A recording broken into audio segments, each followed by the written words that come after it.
आप लोग मैं मेस में काम करती हूँ। हाँ, अच्छा, बच्चे कितने रहे होंगे जो बच्चे आते खाना? बहुत सारा भड़ाका हुआ, हम सब दौड़ के नीचे भागे, बस अपनी अपनी जान बचा के भागे, कुछ पता ही नहीं चला।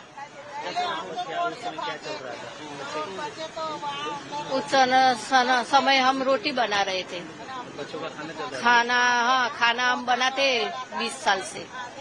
कोई बच्चों की मौत हुई है कोई? हाँ, 3-4 बच्चों की मौत हुई है और 3-4 एडमिट है आईसीयू में।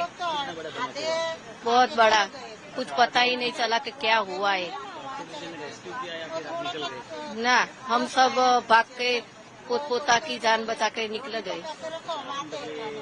सभी सब लोग निकल गए या फिर कोई फंस गया? एक मासी फंसी गया है, आप जब बाहर आए 2 साल की बच्ची और मासी, वो मिल नहीं रहे कल से। आप कितने लोग थे वहाँ पे? हम 22 मासी ऊपर है, नीचे 15 है, दो माल का है मैस। कितने मौजूद थे, कितने लोग आप? 150-200 से अच्छा,